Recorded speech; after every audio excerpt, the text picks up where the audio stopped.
Yeah. What got you through, hey, I have this dream of being in the NFL? And, like, can you talk a little bit about your tribulations to make it in the league and stay in the league and the mindset that you had to continue the fight? Yeah, I mean, so with me personally, I'm a visual learner. That's the way I learn best. So if I see something or like see someone doing something, I'd be like, okay, that's how it's done. And kind of like growing up, if I saw something, I could be like, oh, I can do that. Mm-hmm. You know, I'd usually go and do it or figure out how to do it. And like growing up with sports, it was no different. So like if I saw somebody doing something, I'd be like, oh, I think I can do that. You know, and to go and attempt it and try it. So then like, you know, high school, you know, going through, I'm like, oh, I think I can go play D1.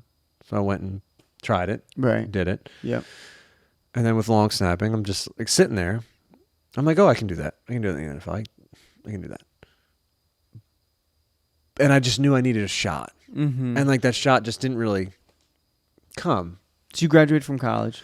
Graduated from college. I got invited to rookie mini camp with New Orleans. I went. Kind of figured out I was just kind of there, like to just be a snapper, because like they had a vet who was there. They signed a rookie, gave him like a $5,000 signing bonus, and then there was me. Well, come to find out, the rookie they had signed, he came and then he had to leave to go back to school to graduate. So he was going to like miss all of rookie camp. So like I was just there to snap. Like I was just there to just fill in while he was gone. So not really like a real shot. And then I didn't get a shot for like another 2 years, really. That's so crazy. Yeah, like nothing. Just like, what are you doing? I don't know. I'm trying to play football. Okay, what are you doing? I don't know. Why are you working at Best Buy? Need money. I don't know. That was just. So you were like, I'm going to do this thing and I'm going to keep trying to do this thing.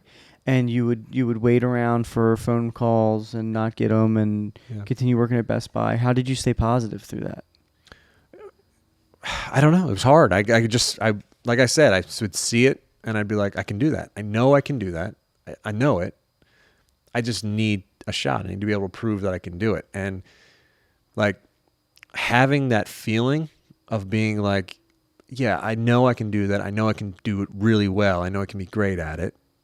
I just need a shot. Mm-hmm. Like when you're that close, it's like, I can't give up now. I can't quit. I'm so close. If I just get a shot, you know, like it's like gasoline, one little spark and it's going up. You know, I just needed that one little spark. So I just kept pushing. I kept grinding. You know, my family was a huge support. You know, my parents were great, supported me through everything. My two brothers, you know, were always pushing me, were always amazing. My sister even was just like, yeah, you got it. Like, keep going. Everybody believed in you. Everybody believed in me. And then, you know, this is really, I think it's not talked about enough. And I think it's really underrated, but like people say, you know, oh, it takes a village. Yeah. You know, and I think where we grew up, like our friend group, I think our parents are all very like-minded. Mm-hmm. You know, they're all different, very different in their own ways. Don't get me wrong. But I think like, you know, your dad wasn't afraid to like put me in my place if I like strayed. Well, yeah. You know, Stevie's dad wasn't afraid to put me down, you know, hey, get back on the straight and narrow. Like right. it was just like, so, you know, my friend group, like you guys were all supporting me. Like how many times in high school would we go out and somebody would offer me a drink and you guys would be like, no. He doesn't drink. He's good. It's like we all like there was something greater for DePaola. Like it was I don't know. It's just, yeah. So, you know, you guys were always there supporting me. And then, you know, we obviously had that talk where you were like, you know, I was talking to you about it and I was like, I don't know, dude, like everyone's making money. I haven't made any money. I'm just kind of sitting here floating, like free floating, like not doing anything. Yeah. And you were like, yeah, but like once you make a team, that first year you will have already made more than us by like double in 1 year than we have in like 5 years of working. And I was just like, so you're telling me to keep going, telling me to keep going after this dream. So I was just like, all right, that was huge for me. And so I just kept chasing it. I kept knocking on the door and finally just, all right, I'm going to kick it down.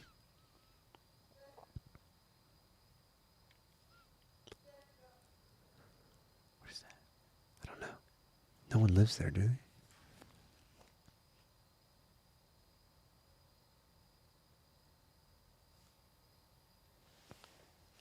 Must be looking for a dog or something. Maybe. So you kept at it. And you get your shot. Yeah. It was Tampa. Got my shot in Tampa. First time with Tampa, 2012. Shiano gets the head coach job down there. Right. Decides to give me a workout. I guess I do well enough during that workout where he's like, all right, I'm going to sign you to camp. But he tells me, like, hey, you're just a camp body. Mm-hmm. You know? He told you that? Yeah. He told me that straight up. Like, I'm bringing you in as a camp body to give our guy a rest. He goes, the only way you're making the team is if our guy gets hurt. So I was like, all right, fair. You know, that's fair. Honesty. Love that. Go in, I snap in 3 preseason games. I get some film. And we were in Ocean City and like all watching you and like, that's our guys. It was awesome. It was awesome. Get cut after the 3rd preseason game. Didn't get picked up that whole year, 2012. And then the end of the season, I signed a futures with Tampa Bay, futures contract. The futures contract is given to anyone who wasn't on a roster at the end of the NFL season, just for clarification, because I didn't know what that was either. So sign a futures contract with Tampa. I'm there the entire offseason in 13, so the spring, summer, and then fall camp, playing 4 preseason games.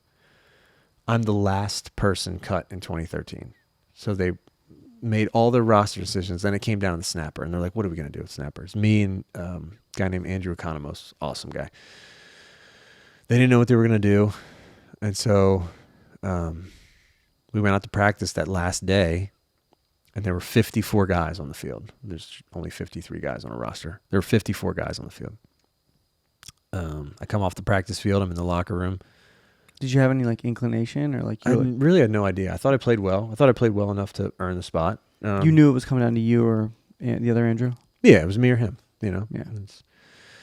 And, but he's, he was a Pro Bowl snapper, one of the best, savvy vet, knew what he was doing. So I obviously got cut that year.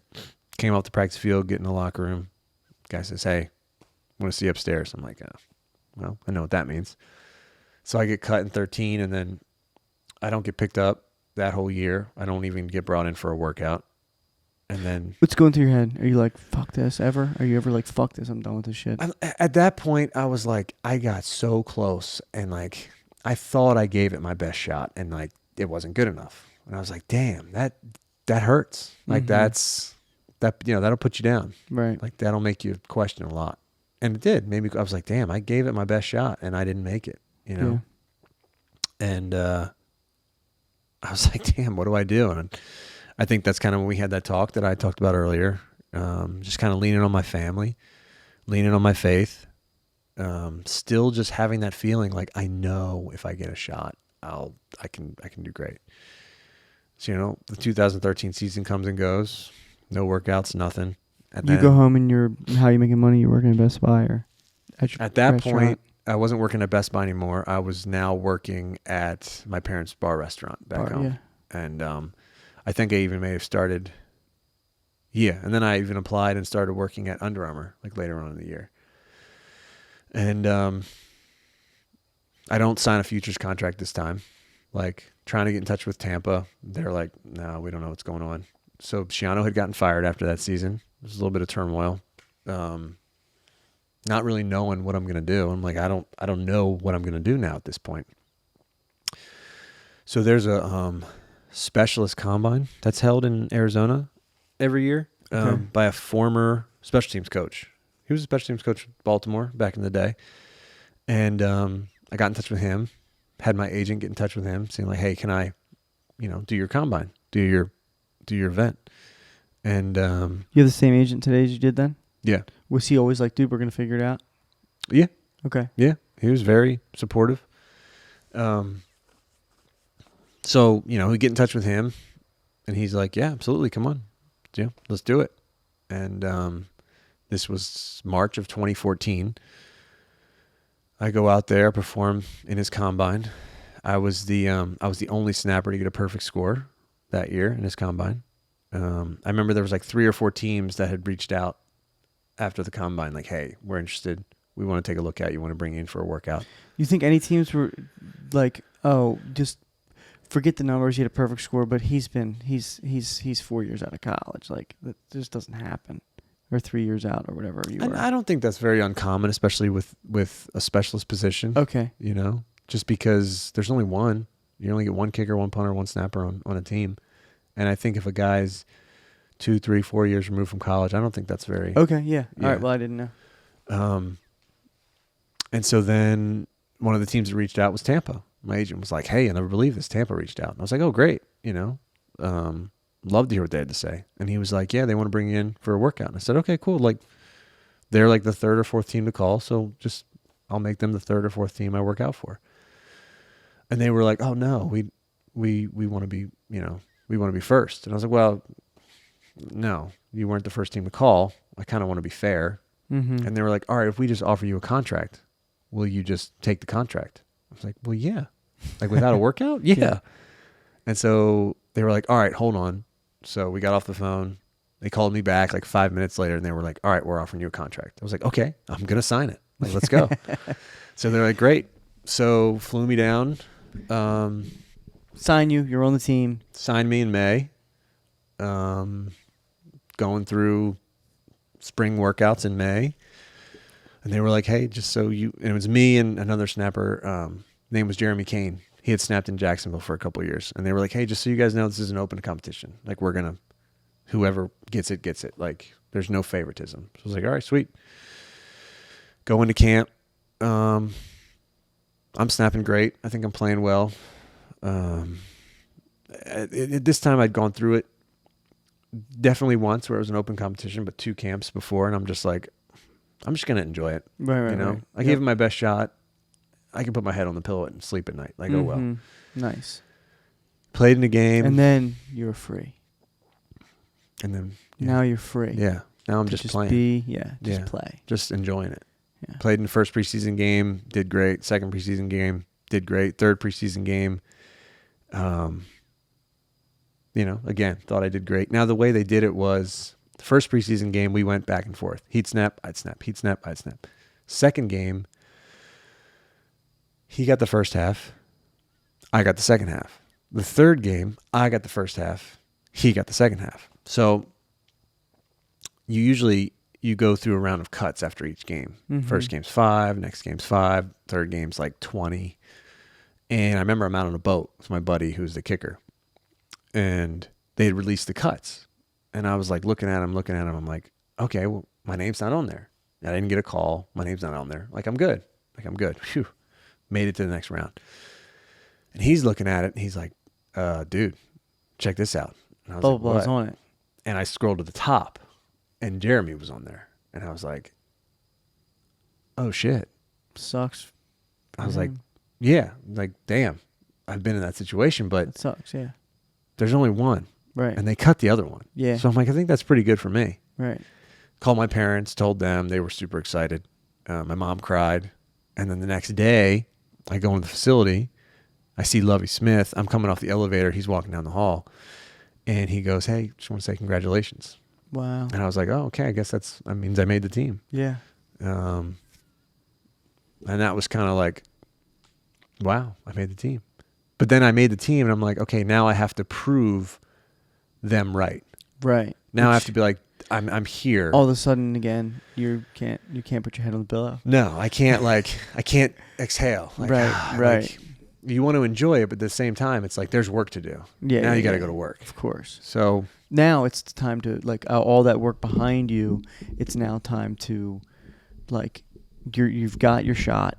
Now you have to make it count. Right. Now you can't just be like, all right, I'm here. Let me sit back and enjoy the ride. No, now you got to work at it every single day. Mm-hmm. And it's just kind of funny because my college long snapping career started in Raymond James Stadium. My NFL long snapping career started in Raymond James Stadium. Wow. My first NFL game was in Raymond James Stadium against the Carolina Panthers. My first college snapping game was Raymond James Stadium against South Florida Bulls. That's really cool. So it was cool. Yeah, it was neat.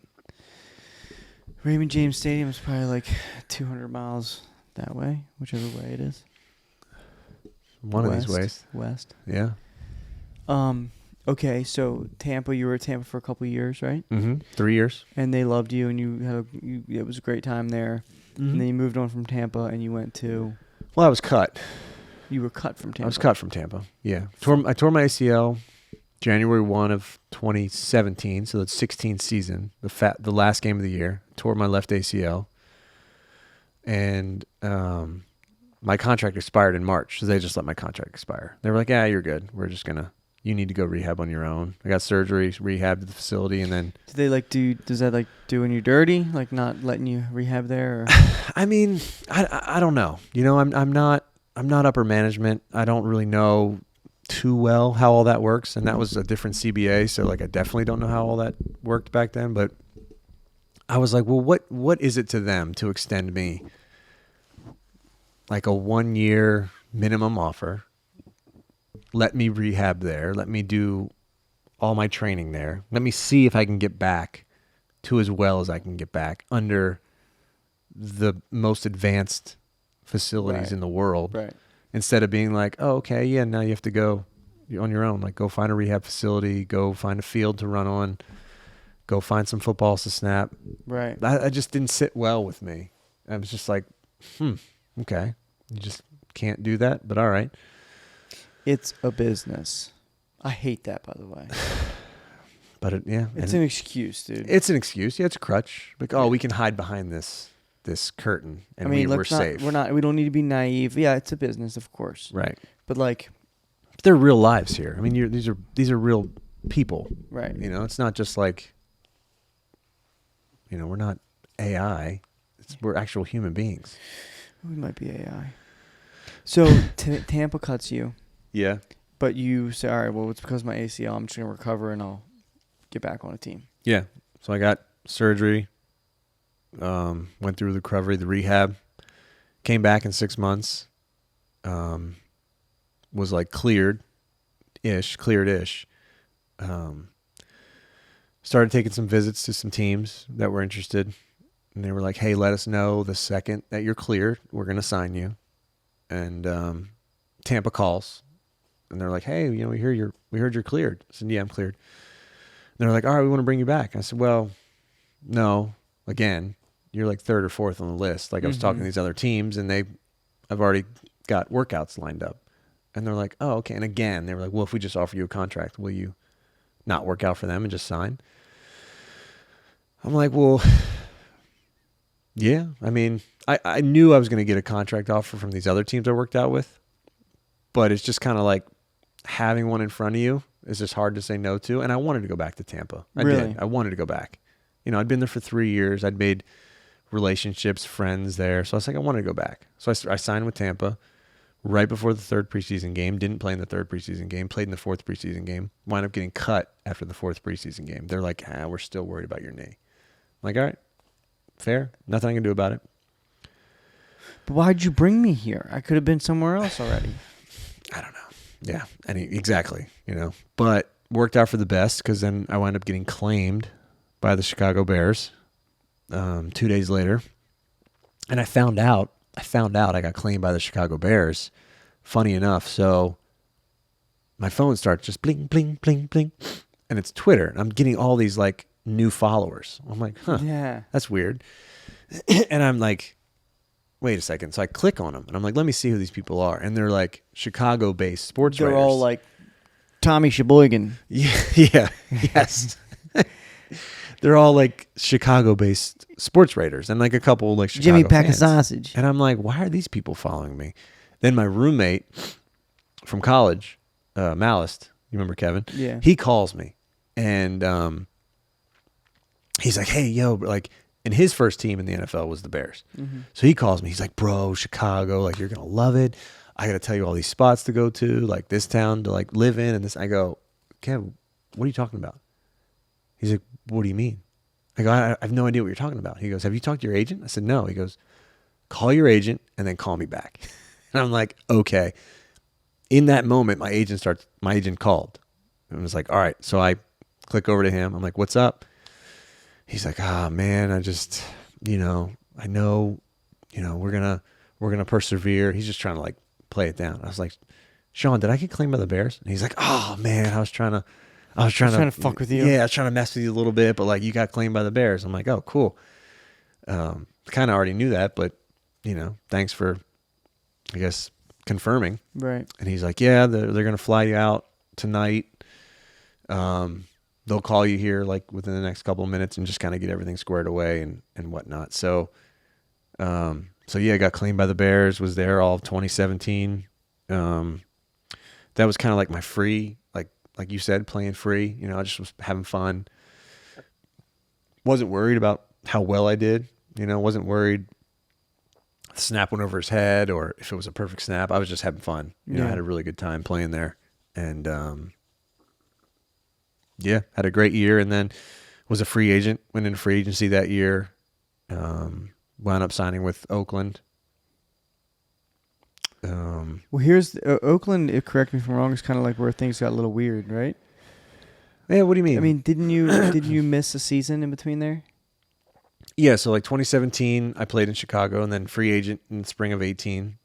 Signed with Oakland, moved out to Oakland, tore my ACL first game of the year in 2018. Okay, right, okay. My other ACL, so now I tore my right one. Right. First game, second play. So I missed that whole year basically. Get surgery, rehab, come back following spring. I'm cleared. I'm good to go. Come back in 6 months again. Go into summer camp, competing for my job. I'm thinking like I just need to show them that I'm good, I'm back, healthy, and that's kind of what they were telling you, right? That's what they were telling me, right? And then third preseason game, we go to Canada to play the Packers, and I go out on the field to warm up, doing my thing, and special teams coach is like, "Hey, you're the guy. Like we're gonna go with you." I'm like, "Okay, great." He's like, "You're gonna take one punt snap tonight, and then all the field goals, PATs and field goals. You're going to take all of them. The other snapper is going to take all the punts after you do the first one." I was like, okay, fine. He's like, "We want you guys to, you, the kicker, and the holder to just establish your rapport." Yeah. So I'm like, okay, cool, great. Love that. Sounds good. Awesome. Go through the game. We wind up winning. We kick a game-winning field goal in that game to win, And it was awesome. It was great. We get home, off day, go in for meetings the next day in the morning, and morning meetings end. I'm coming out of morning meetings, and then one of the guys is like, "Hey, man, they want to see you upstairs." And I'm like, "What? For what? Why do they want to see me upstairs?" I'd just been told, like, they're going to go with me. Special teams coach comes walking over. He's like, all right, just come with me. Come with me. We go in the elevator. I'm like, "Am I getting cut?" You said that? Yeah. I was like, "Wait, am I getting cut?" And he's like, just come into my office and we'll talk. I'm like, what the hell's going on? So yeah, I got I got cut after. Do you want the to third preseason strangle game. him? I mean, no, not really. Okay. No. You're a good man. I just wanted to know why 2 days prior was I told I was making the team, and then what happened in that short amount of time where you decided like, yeah, now we feel comfortable enough going from you to this other guy. So I was like, okay. So whatever, they tell you what they tell you. It's fine. And then, and I just had a baby. I just had my first kid, Right. Grace. She was like 2 or 3 weeks old at the time. And, that makes stuff like that a lot easier.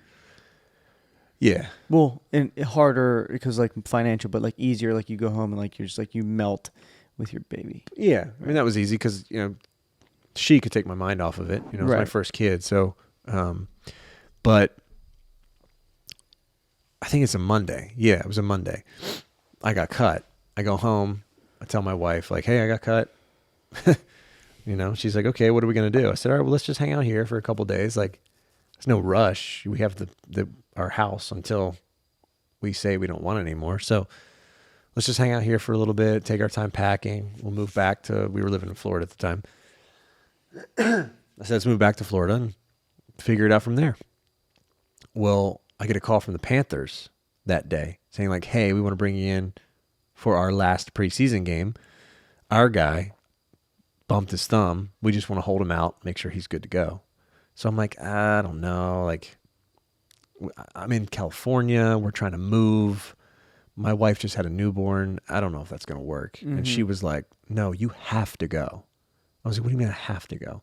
She's like, you are coming off an ACL surgery. You just got cut by that team that you're coming off surgery from. You passed a physical with Oakland, but if you go to Carolina, you pass a physical with another team and show that you can play. She's like, that's just going to reinforce. She knew you had to get the physical? Yeah. She knew. Good thinking. So she was like, that will just reinforce to all these other teams that you weren't cut because of your knee. You were cut for a different reason. Right. I was like, wow, you're right. She's like, go. I got this. Just go. I was like, okay. Called my agent. I said, all right, yep, let's do it. Like, fly me out. So Carolina flew me out that night. Went to Carolina, landed there, I think, like Wednesday. Signed Wednesday morning. Played Thursday. Meanwhile, my wife packs up our entire 3-bedroom house in Oakland. With a 2-week-old? With a 2-week-old. Nice work. Gets it on a U-Haul. My dad drives it from Oakland to Tampa. From Oakland to Tampa? Oakland to Tampa. He drives the U-Haul. They get our cars on the shipper, get them shipped back to Tampa. They did all this, like, and I'm just in Carolina, like in the hotel room, just snapping, chilling. Yeah, thinking about snapping. And Ben, like, all these people are supporting me, and gosh, what the fuck? Yeah, and I'm just sitting here in a hotel doing nothing, like taking a nap. Making sure you're eating right. Yeah, making sure I'm getting my third dinner in. So I play in the game on Thursday, the last preseason game against the Steelers. I get cut Friday morning, get flown back to Tampa Friday afternoon. You knew you were going to get... Yeah, I knew I was getting cut. Yeah, They basically signed you for a day. Yeah. Okay. I was there for 48 hours, 36 hours. Yeah. And Friday morning, their snapper was going to get x-rays on his thumb. And they told me, if the x-rays are negative, we're going to cut you, send you home. And I was like, yeah, okay. And that's okay, because at least when you're upfront about this stuff, it's just like, you're honest, you're open. Right, I get it. Don't lead me on and be like, there could be something here. You're right, and you're going to use me for this because you don't want him to hurt his thumb, and I'm going to use you because I want another physical. And yeah, give and take. Yeah, give and take. So I got cut on Friday, flown back to Tampa Friday afternoon, and this is 2019, and I don't get back with the team that whole year. I had 2 workouts, Detroit and Houston, and both of them were because their guys were a little banged up. So they were like, we want to bring you in, see how you're doing. If you need to go, we'll bring you back or whatever. So I had 2 workouts, and then that was it, man. 2019 season comes and goes. I'm not on a team. Spring of 2020 comes around. COVID hits. Oh, yeah. Nobody knows what's going on. Nobody knows what they can and can't do. So people aren't really signing people. They're definitely not signing long snappers. I'm like, well, what's going on? Not only that, but we're in negotiations for a new CBA. So we don't have a CBA. So I don't think we got locked out, but I can't remember. But anyway, all this stuff's going on. I still am not with a team. Crazy. I go back to that combine that we had talked about out in Arizona. I did that again just to show teams like, hey, my knee's fine. Right. I can still snap. I can still run. I can still move. Went out there and did that. Didn't really get too much interest from that.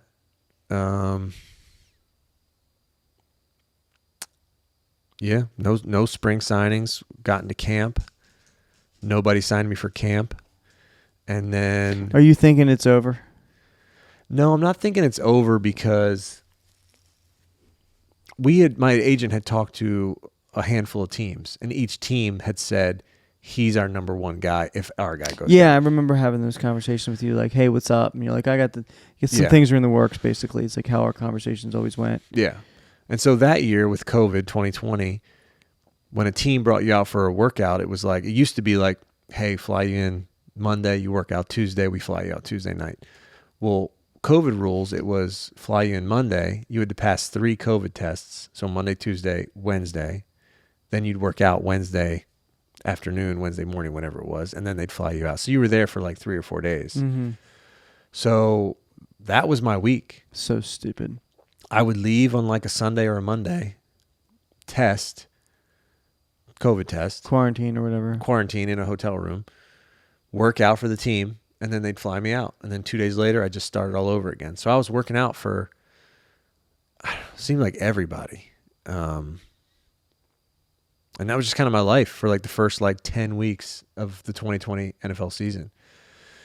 And what teams were doing was they'd fly you out, you'd quarantine, you'd pass a COVID test like for 3, 4, 5 days in a row.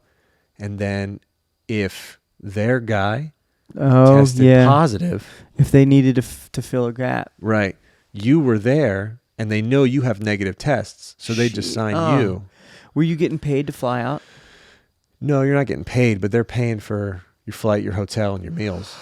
So I'm not getting paid for it, but I wasn't paying anything. Right. All right. So you find your way to the Vikings. Yeah. So after all these hard times, you find your way to the Vikings, and you're with the Vikings. And then let's fast forward to this season. So all that's behind you, all that success, heartache, tough times, all that, and you get to 2023. Yeah. 2022? 2022? Last year? Yeah. 2022? 2022. Yeah. So all that, 10 years of that. And here we are. A couple months ago, you just finished the Pro Bowl. Mm-hmm.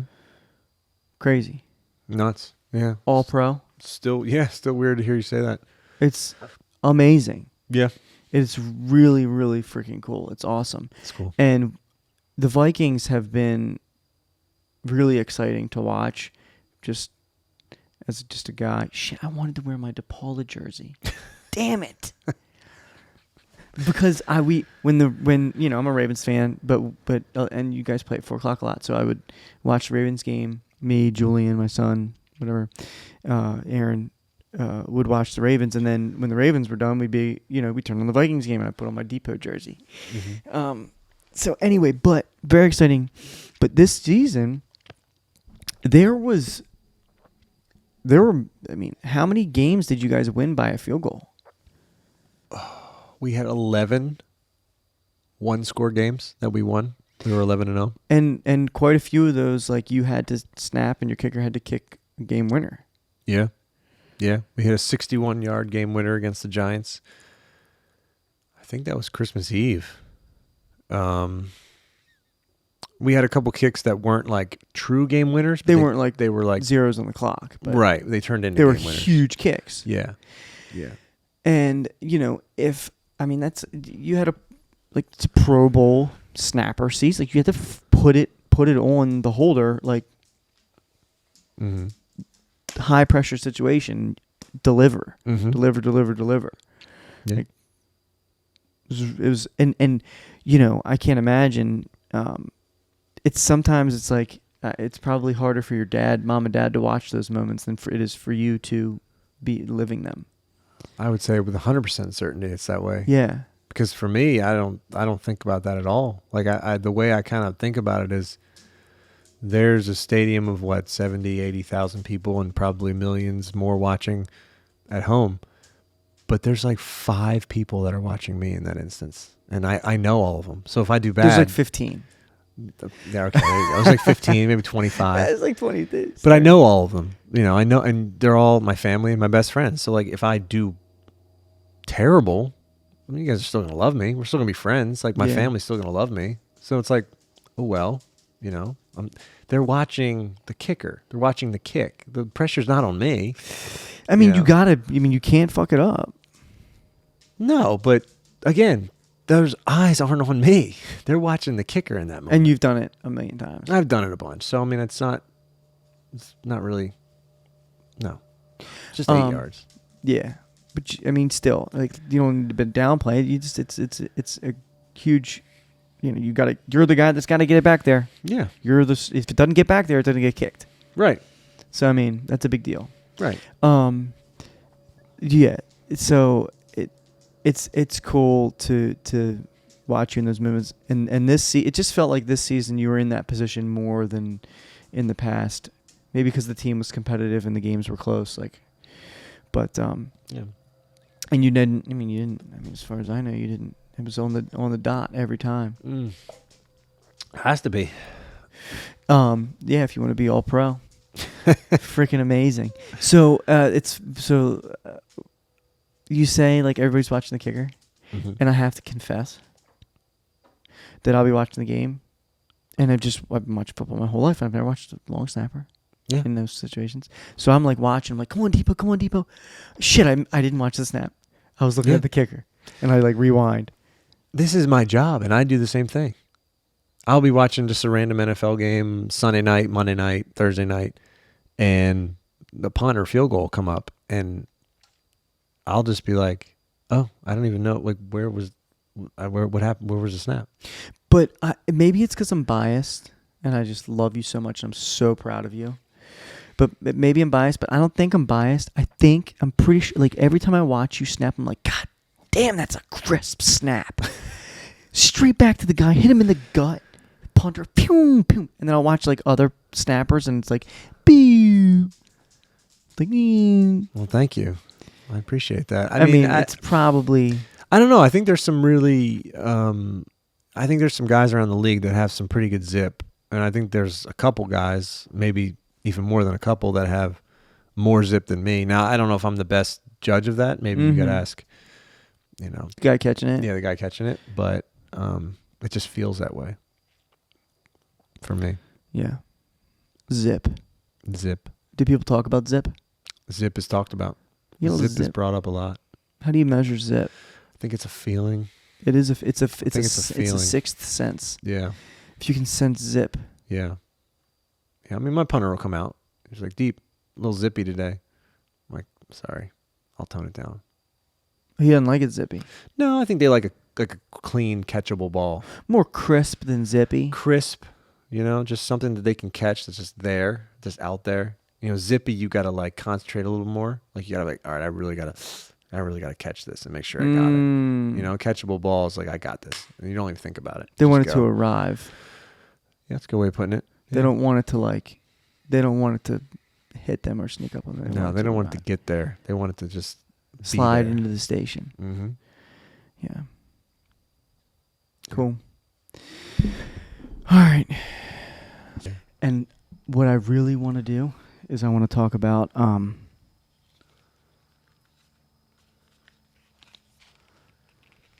October 18th, 2007. Okay. The number 2 USF. I don't know what their mascot is. Bulls. Number 2 in the country at the time. Mm-hmm. Go into Piscataway, New Jersey, to face off with the Scarlet Knights, Rutgers. Mm-hmm.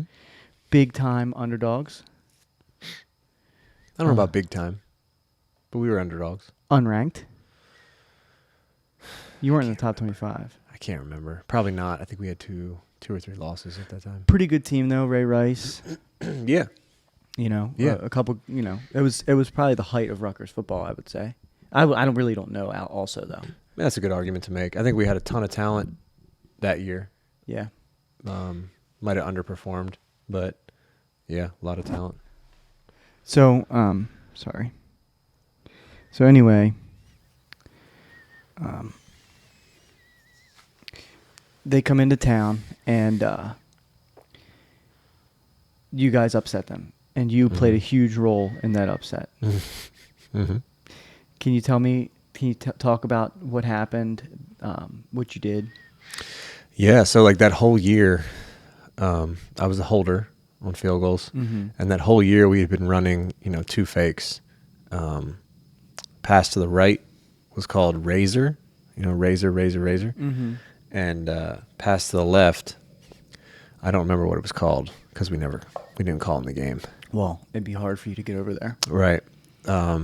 But so we're playing South Florida, and we got a nice little drive going, and I can't remember if it's first down, second down, Anyway, special teams coach comes up to me and says, "Hey, if we don't get a first down here, we're gonna go razor. We're gonna call razor." And I'm like, "All right." So hands start getting sweaty. I'm getting nervous. I'm like, "Oh gosh." Were you 20?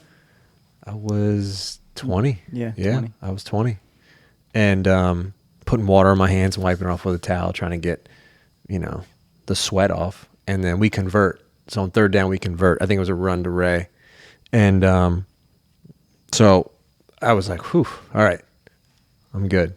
So it went away, and I didn't know that it was still on.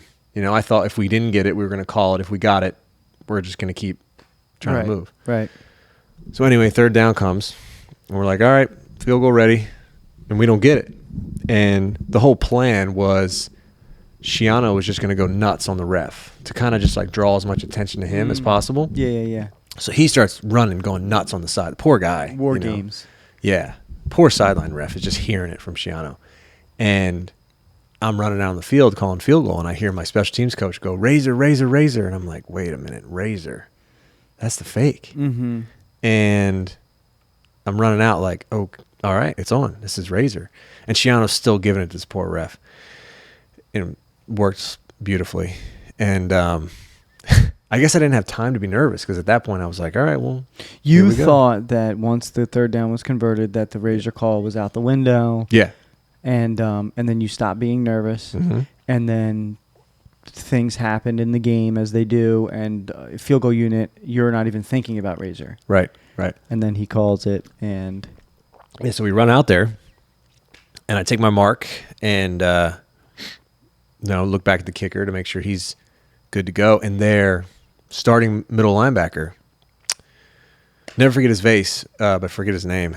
And he looks at me and points at me and goes, "It's a fake." And I'm like, "Yeah, how do you know that? Like we haven't run a fake in I don't know how long." Maybe he says that every time. Maybe I don't know, but it's scared me. I was like, "Oh my gosh, how does he know?" And I was like, I got to run it. I don't know. What do we do? So I just called for the ball, put it down like I do. Our kicker swung through, and then I proceeded to roll out and drop a dime. Kevin Brock caught it, scored. It was nuts. It's crazy. That is nuts. Yeah. And if you go back, if anybody goes back and watches it, is unbelievable. It's not like it was a fake that was uncontested, guy wide open. It was a contested. Brock was covered. Yeah. And the ball was thrown, if I may say, perfectly over the defender's hands into the receiver, who caught it and ran it in. It was a good throw, but it was a really good catch too. I mean, he outstretched, caught it, continued to run in the end zone. Yeah, sure. It was a good play all around, and it was really cool. You guys ended up completing the upset, winning the game, and the stadium rushed the field. Yeah. Yeah. It must have been really freaking cool. It was wild, but it was also scary because you had people trying to rip things off of you. People were trying to take my helmet. Really? Yeah, like, hey man, let me get your shoulder pads. Let me get your jersey. Let me get your cleats, like tugging at you. And you're like, no, like get away. Like, let me just celebrate. Yeah, people were trying to take everything. I mean, people took mouth guards. Could you imagine like going on Amazon today and like Googling like Rutgers 2007 mouth guard, like 57 cents? No offense. But it's probably what it's worth. Maybe less. Like, what are these people thinking? I don't know. I guess just to say that they were there and say they were a part of history. I don't know. Yeah, some like guy 20 years from now is 70, 50, 60, drunk. You know what was wild though? After the game, I was getting messages on Facebook from West Virginia students and fans thanking me because that loss, I guess, knocked West Virginia back up into number 1 in the Big East. So they were hitting me up like, thanks, you're the man. Whenever you come to Morgantown, beer on us. Like, that was kind of wild. Like, that was my first like taste of like national college football stuff. Right.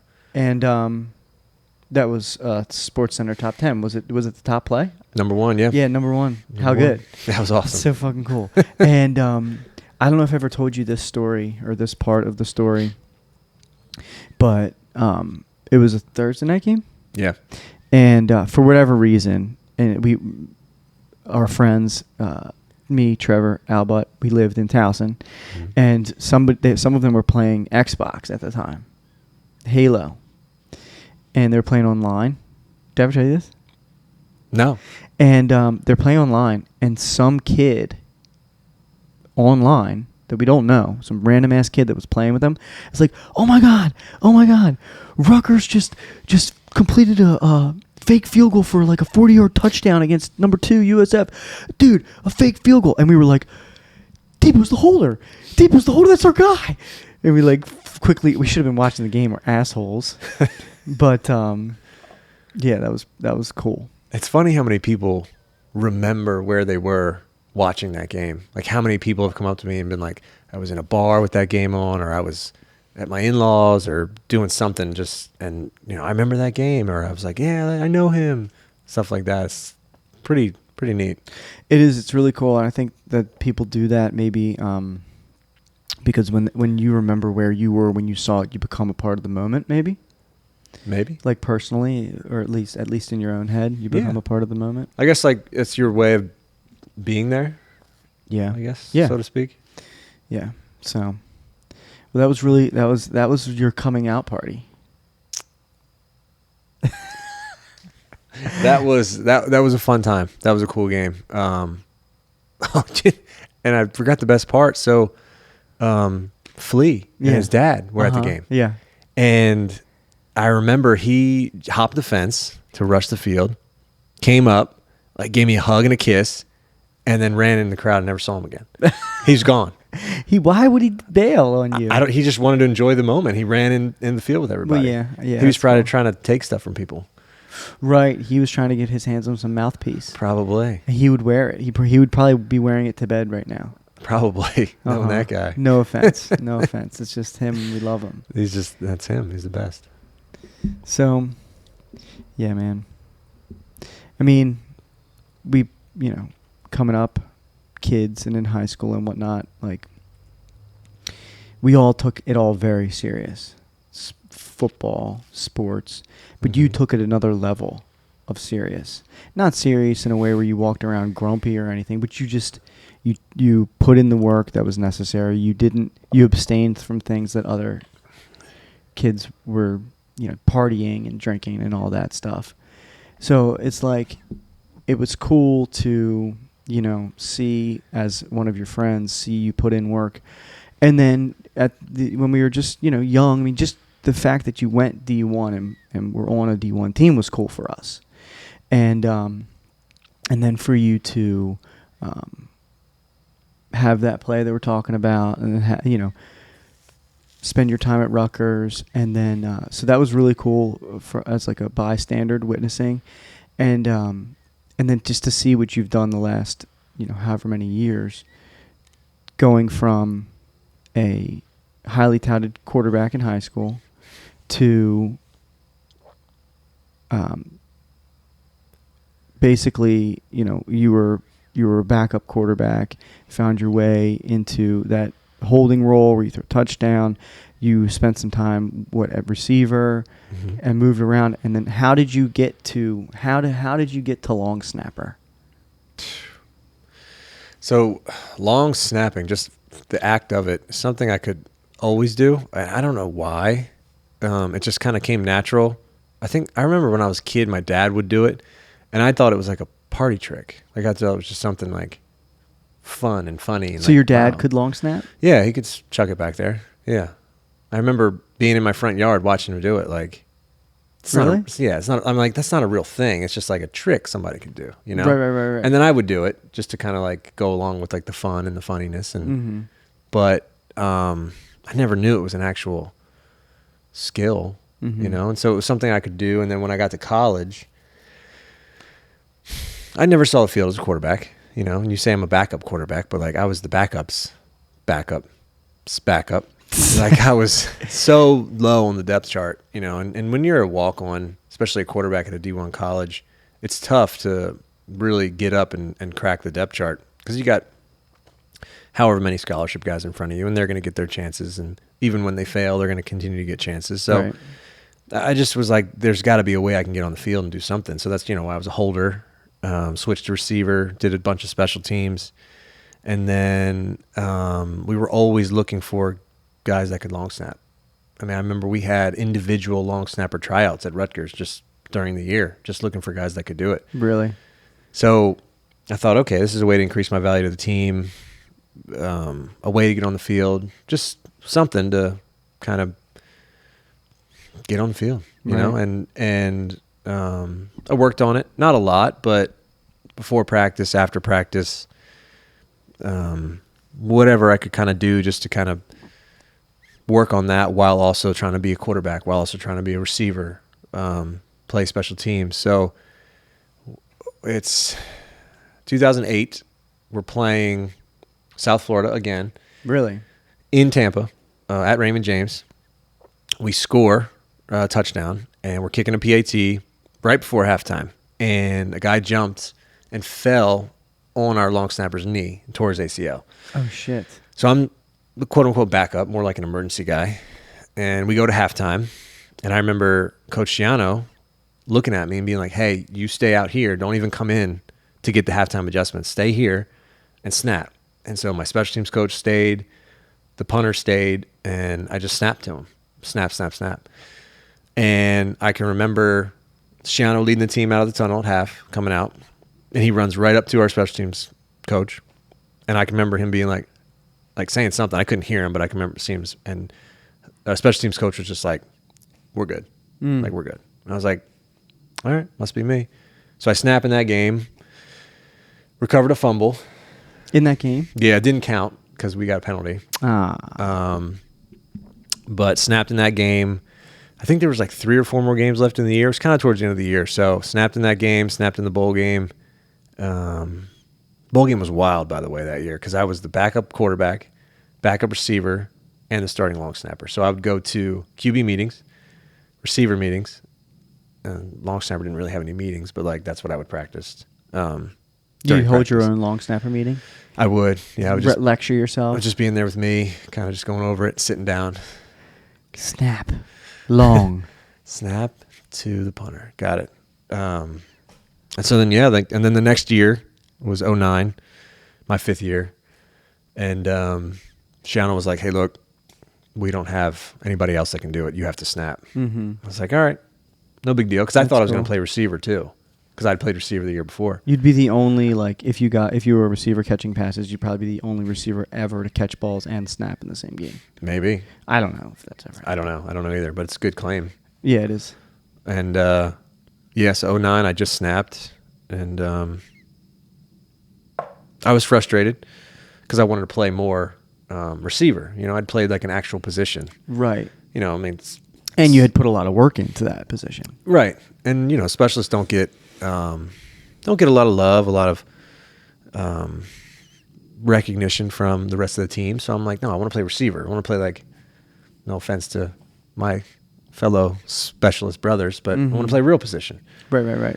And you know, Shiano just, hey man, you're the long snapper. Yeah, you're the long snapper. It's just too valuable position. And he was like, but if you're serious about it, put on some weight, really hone your craft. This is something you do at the next level. Did it click right then and there for you? No, not really. It didn't click. I at that time just thought a long snapper in the NFL was just another position that just snapped in the league, you know? Somebody who played D tackle but also snapped. Yeah. Right. Tight end, D, like whatever. So they'd have like a second string tight end and he also snaps. Yeah, that's what I thought it was. And I didn't know it was just it was his own guy. And so it didn't click right away, but I remember just trusting him. I don't know why, but I trusted the guy. Yeah. You know, believed in him. Thought he was great. Amazing coach. And yeah. Yeah, you guys, he seemed to like you quite a bit. I would hope so. Yeah. You know, I tried to do everything that he asked, tried to do everything the right way. Probably didn't do everything right, but, you know, 18 to 22-year-old kids, I don't think you're going to get too many perfect ones. Right. But yeah, you know, so I tried to buy in, worked on my craft a little bit, tried to gain some weight. That was probably the toughest part. And here we are today. What did you weigh when you started snapping at Rutgers? 202. What's a typical NFL long snapper weigh? I mean, it varies. I'm 235, 230, 235 is kind of like my playing weight. I wasn't sure if in today's day and age I'm allowed to ask you your weight. You know what I mean? I mean, I don't think you are. Or maybe I just don't have to answer. Is it, I mean, is it fat shaming? It could probably be considered that. Yeah. I think it's fat shaming now that I said it. You're not fat at all. It wasn't real until you said it, and now it's real. You're not fat. But you don't weigh 202 anymore. No. And I was solid, good 202. I could run. Still can run, but not like I could run back in the day. But, I'm 235. I know some snappers who are 220, 225. Is it 260? Are people do they care? Are they hounding on you about weight? I mean, like football, like linemen, they're hound on about weight. No, like not with me. I think with my coach, as long as I can anchor, as long as I can block, as long as I can anchor, I'm not getting driven back. And, you can still run, you can still get down and cover and control your body weight. I think that's kind of what they want to see more than just like a number on a scale. Right. Yeah. Yeah, the number on the scale is maybe fading itself out as the game changes and people can do different things. And yeah, definitely. I mean, as the game evolves and becomes what it's becoming, the players and those body types that are needed are going to change. So that's kind of what we're seeing. Yeah, the rules of the game have changed. Constantly. Yeah. Every year. Every year. Tons of changes. Oh, yeah. Because, why not mess with stuff? Because people just are so bored they need to make new rules, new laws, they can't just leave it alone. Right. I mean, that's what the competition committee, that's what their job is. I mean, they're the competition committee. If they don't make new rules, they don't justify their job. Exactly. Which is a problem. Sure. You could have a committee that's just no, we're all good. Everything's great. Everything seems fine. Yeah. It's popular. People enjoy watching the game. Why don't we just... Nobody's grumbling about it. Yeah. And that's the thing, defense gets picked on for getting a bunch of flags and, they get, blame by some fans and media for sometimes maybe losing the game. But, gosh, I mean, what can they do? Where is a defender allowed to hit on a person's body? Because you can't hit neck and up. Right. And too low. Yeah. That's, and if they don't see it coming. Defenseless player. Do you think that has anything to do? Maybe you can't talk about it. I don't know, because you're man of the shield. But do you think that has anything to do with sex sells, points sell, scoring sells? People want to see action, baby. People want to see that scoreboard light up. Yeah. Okay. Yeah. I don't think that's a secret. Right. Okay. I think that's exactly what. Well, who was it? Don Shula. That was that spearheaded the first implementing the getting rid of contact 5 yards off the bump and run type. Oh, I don't know. Was it? I think Don Shula had something to do with it because he was air raid kind of guy.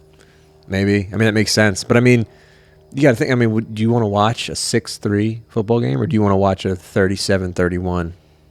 I mean, some of the greatest games that we're saying from the past couple of years. What was it? Was it 2018? Mahomes versus Goff? Chiefs, yeah. LA. They scored 109 points or something. Crazy. Between them. But there is kind of a sense of it's even defeating. For someone like me who has no stake in that game, watching it, it's you just know, whoever has the ball last is going to win. I get what you're saying, and I probably would rather see the 35-32 game. Yeah. But it's hard to say because nowadays, if there's a low-scoring game, it's because the offenses suck, not because the defenses are great. Most of the time. I mean, that's a valid point. Yeah, absolutely. Yeah. So whereas in the early 2000s, you could have a defense and there's still great defenses that don't let up a ton of points. But, when's the last time a defense has, let up 10 points, 10 points is their benchmark. Right. Well, and look at us growing up. The team that we grew up with was the Ravens, 2000 Ravens. Yeah. And they would win games without scoring a touchdown. Oh, yeah. They'd just kick field goals. The Baltimore Bullies, did you watch the 30 for 30? Haven't seen it. No. It's pretty good. Is it? Yeah. Yeah, it's cool. It's different than all the other 30 for 30s to do like a round table type. So like all the players are there. Tony Saragusa is there, which is kind of sad because he's passed. R.I.P. But I mean, they filmed it. I mean, within months of him passing, he was great. Obviously, He was such a character. Huge personality. huge, and just like, who's that kind of player? Like that style. Who just like big? Like I guess there's tons of them, but like big, just like run stopper, like kind of guy. I don't know. Italian, big fucking Italian. There's not too many of them flying around the NFL these days. No, there is not a bunch of like spaghetti sauce eating Italians like No. just jamming their head in there. And I've been on Hard Knocks twice. Well, once, and then like I caught the tail end of it, Hard Knocks being on there. But I would argue that Hard Knocks with the Ravens is arguably the best one ever. And it was the first. Was it? Yeah. Was it? Yeah. I thought there was ones before that one. No, it was the first Hard Knocks.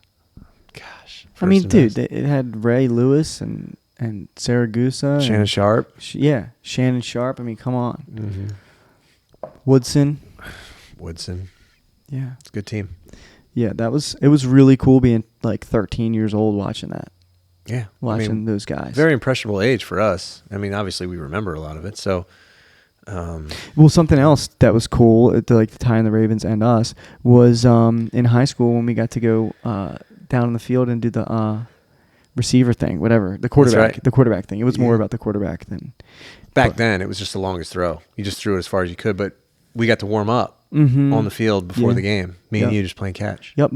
It was Monday Night Football because we saw John Madden. Remember? No. We saw John Madden. We were down in the Yes. We were walking out to the field and he was in a golf cart. And so do you remember like before this? What do you mean? Like, so I get to the stadium because I knew I could warm up. Like I knew I could go down there, but I didn't know I could bring someone. Mm-hmm. And so I was like, I don't know who's here that I could bring. And I was like, Adam, because you had season tickets and you had that parking area. Yeah. So I was like, hey, dude, like, are you here? You're like, yeah, I'm tailgating with my dad. What's up? I'm like, hey, I'm going to warm up on the field. I can bring someone. You want to come? And you were like, yes. And I just remember seeing you run, coming over the bridge to get to the stadium. Yeah, it's the coolest thing ever. And I was like, and the lady was like, hey, we got to go in. Are you sure you have a friend coming? And I was like, there he is. Really? And she just turned. She was like, and it was like we all just started slow clapping. Yeah. That was probably one of the last times I ran freely in my life before you broke my leg. Yeah. I had to bring that up. So that was really cool. It's really cool, like to play on a field in like a high school setting, but like when it's Monday night football and the like lights are on and like the players are in the stadium somewhere and the fans are in the stadium, like being on that field was shit. You're fucking in the NFL and play every week. So that's awesome. Yeah. Do you still feel excitement? Like, oh yeah, I'm like a little kid. Like I forget that these like guys are my teammates. Really? Yeah. Like I'll be standing next to him and I'll just be like, God, it's Justin Jefferson. Oh, well, he's like a child compared to you. He's younger. Well, how old is he? 23. Right, and I don't mean child. I don't know him personally or have any idea how he is. Whether he's probably very mature, but his age compared to you, 35. You 35 or 36? I'm 35. I'll be 36 during camp. Okay, so that's a big difference. Yeah. Like when we were 18, so he's 15 years younger than you. When we were 18, he was 3. Yeah. Yeah, so when we were doing that story where we were just playing on the field, he was 3. But anyway, that's a tangent. So you get excited and you're on the field and you see these guys and you're still like impressed by their abilities. Well, I mean, we're in that group chat. I send like a little video of each stadium. Love it. Pregame. I think, is that for you guys? Yeah, but it's like also for me too. Like, hey, I was here. Like I was in the stadium. Like, let me just take a video of this and like remember it, Right. And then I want to share it with you guys and just show you like, hey, look, check this out. How often do you get to see a stadium from that view? I love that. So I just think it's cool. Try and send one whenever we played a new stadium. Yeah. And you obviously have all those. Yeah. So that's really cool because, you'll be able to maybe make a compilation and like it would, you could put that together and kind of cement that into history. I mean, yeah. And I'm thinking like, who knows in how many years, what if, the stadium gets knocked down and they build a new one, Right. So I don't know, maybe, like the old Atlanta stadium, they got the new one now. Charger Stadium's not there. Just So new you have- stadiums. And then you could make a compilation of it and put it online, and then it just lives online forever. It's online. Dude, is anything that online? Where does it go? Is it just there forever? I've thought about that. I don't know. And where is it? Is there like just a cable, a server somewhere? There's no cable. I don't Internet. Get it. Yeah. It works off of like, we all share each other's internet service. Yeah. I think. Where's the mainframe? Yeah. Like, is there a plug? You just unplug it or like just cut it? Is it self-sustaining now? Is it like nuclear fusion? Is there no turning it off? I don't know. Do we want to know that answer? I mean, because think about it. Okay, you got the plug to all the internet in, let's just say, North America. But if you unplug the plug, is it a power source or like what? You flush it down the toilet? I mean, so, think about it. Your car, you got ovens, refrigerators, you've got your lights. I mean, think about how much is set up to the internet right now. Yeah. That you depend on. That's a lot that would go out. So like that's like internet service. That's work that's allowing your lights to communicate to something to be on. But what about the data on the internet? Where is that data?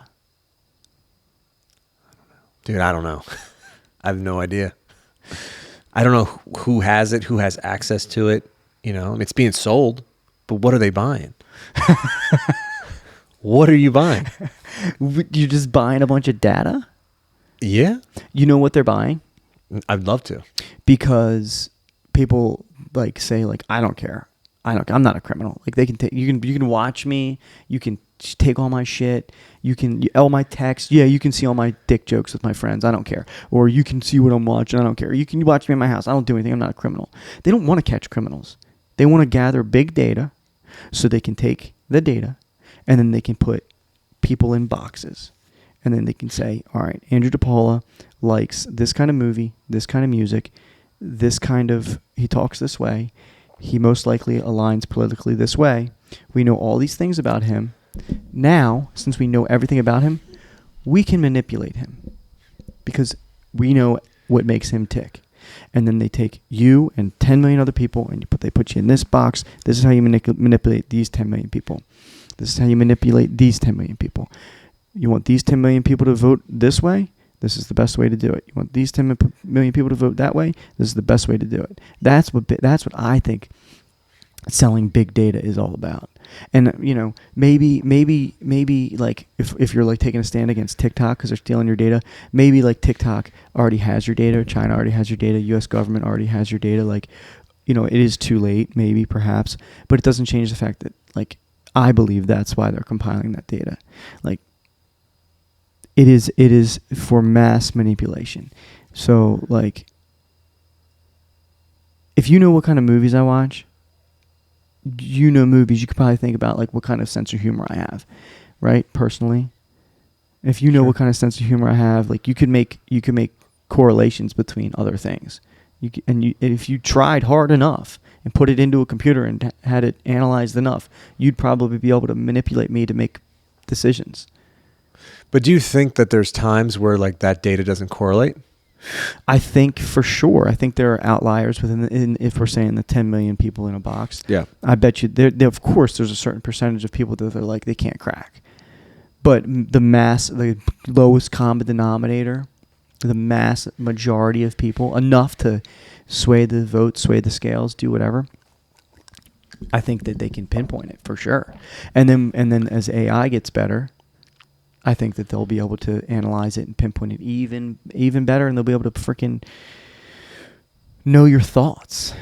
So do you think, like, let's just take us, for instance, if they get all this data on us, all the points that you just said, do you think without seeing us, just taking the data that they have, do you think they could make digital version of what we could possibly look like? That's just extrapolating that theory out. So I mean, possibly. I mean, what you wear, what you eat. So what you eat probably leads to how your size. Oh God, yeah, you're right. I mean, What you eat, what you consume on television.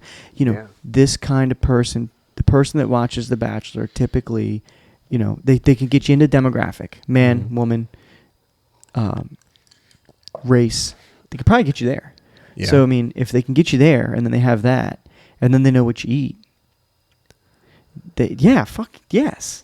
Yeah. Do you equate it to like back in the day when someone would go through your trash just to like learn a little bit more about you? Those people were I don't think those people were as nefarious as the government is. I think those people were just more like pervert freaks, trash sifters. Okay. Okay. You know? Yeah. You kind of had a little reverence behind that. Like you had some personal. Well, I mean, people that pick through people's trash, like I don't know what it is about it, Yeah. but it what is the saying? It plucks a cord or whatever. I don't know. It rubs me the wrong way. If you're rooting through people's trash. You know, fun fact, Brett Favre used to take his trash to the facility to throw it out. He wouldn't put it out like with everyone else. Why? Because people would go through it. Oh yeah, I mean, yeah. The 90s were probably it was different because in a way there's so much information about superstars now that you don't Too much. Yeah, but the common person doesn't necessarily need to be going through your trash to learn what they want to learn about you. It's already there. So they don't so they have to be they're less creepy about it. But I can imagine, I mean, Brett Favre was a sensation. Yeah. He transcended football for sure. I mean, yeah, he's one of those guys that was just, I mean, huge as far as celebrity status goes, you know? Yeah, because he wore his heart on his sleeve, and people like that. Yeah. I mean, he was a competitor. He was a winner. He was a great player. Had braces in the Super Bowl. He had what? He had braces on his teeth in the Super Bowl. Did he? Yeah. How do you know that? I don't know, because I was watching it and like, look at this grown man with braces. What? The fucking Super Bowl, dude. Take them off. Get them taken off. Get your teeth fixed. Oh, that's why we have Invisalign now. I mean, it's probably has a lot to do with it. God bless his soul, but he was just a hick who had some braces in the Super Bowl. You've dropped that word a couple times today. I know. It's hot. It's a hot word. But, you know, tell me he's not. Look at the stuff that he just got in trouble for. Dude's a hick. You can't wash that off sometimes. I want to know the real story. Do you ever just look at something like that and just be like, I want to know the real story. I want to be a fly on the wall when all this was going down. I'm so sorry because I just leaned into that little persona that hates Brett Favre. I love Brett Favre. He is everything that I love about football. Gunslinger, most interceptions, at one point most touchdowns, like simultaneously. I love that. Most yards? I don't know about most yards, but maybe. But like score and run down the field and celebrate with your boys and get excited. Mm-hmm. I freaking love him. It's just easy to make fun of, hillbilly that does Gene commercials and had braces in the Super Bowl.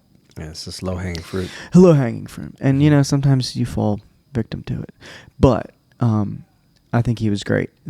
What he was doing, I don't really know much about it. I guess he was like siphoning money from a donation or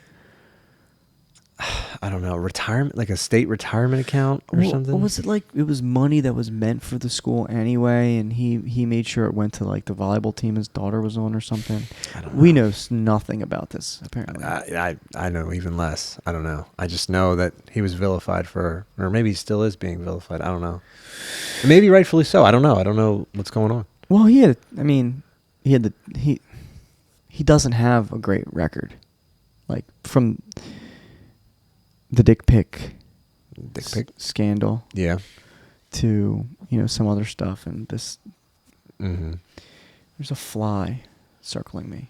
I can hear it. You can hear it? I think so. I don't know if it's your mic or mine, but I can hear it. Z, z. Is it so this is like you can't hear it in the mic. No. That's how good these mics are. Yeah, I guess so. I wonder how should I check on the camera, make sure everything's good? This is the first time I've ever set it up like this. If you want. Let me check.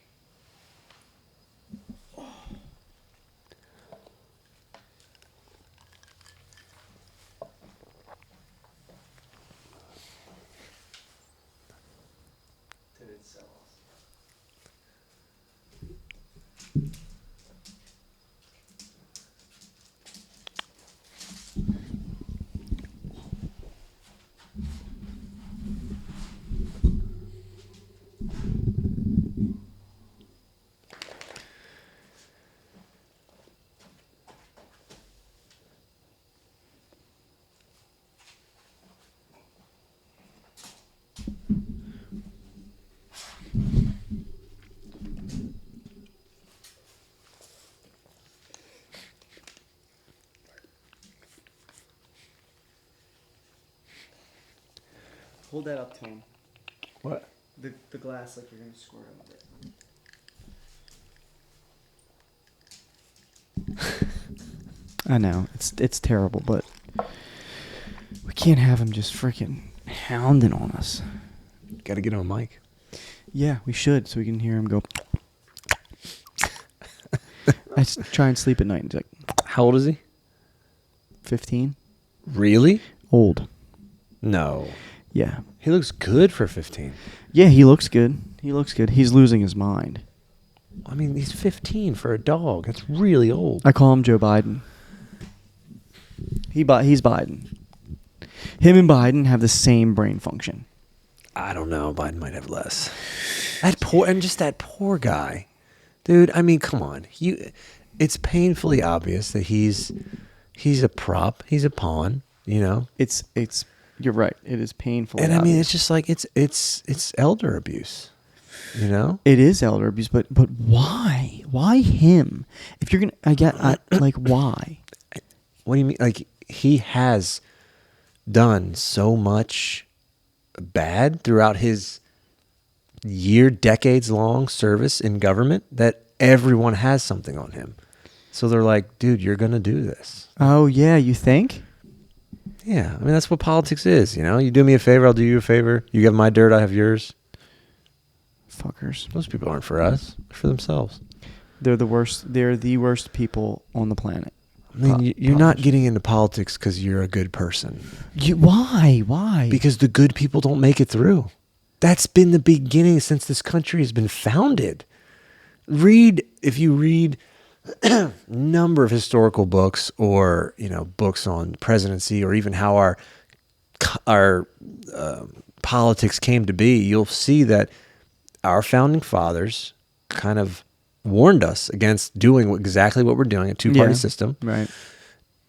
And they admitted that the best people for the job either never ran or never made it through because politics are politics. It's a dirty game. I mean, so the people that you need and should have in those positions will never get there. Sad. It is really, really sad. We need people more than ever. We need good people more than ever. Maybe not. Maybe you know, it's always been bad, or it's never as bad as you think. I don't know. It seems pretty bad right now. Does it seem bad because we're just at that age, or yeah, that's what I don't know. You know, were our parents, you know, back in the 90s, were they saying it's bad? I don't know. 80s seem pretty cool.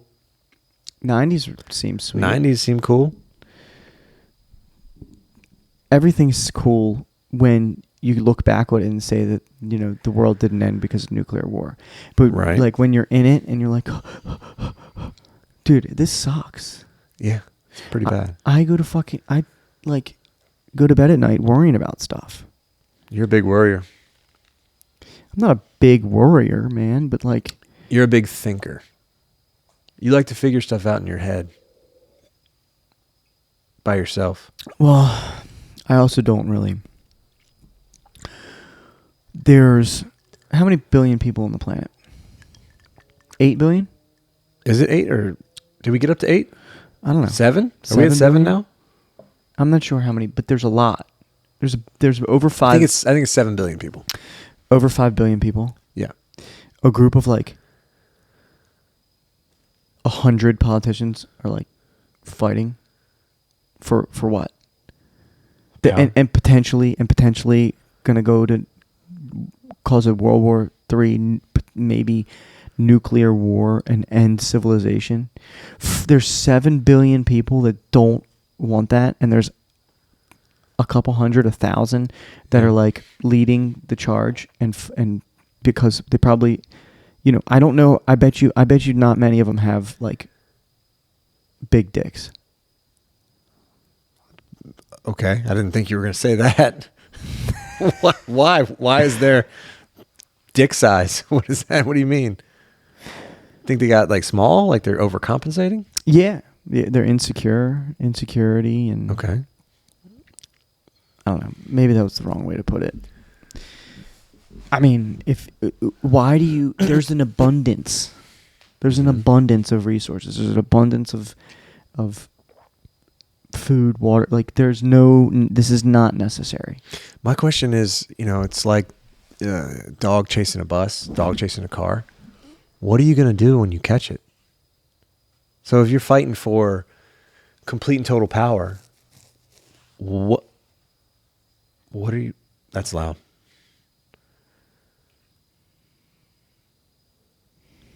Is that better? I hope so. Still a little, yeah, that's better.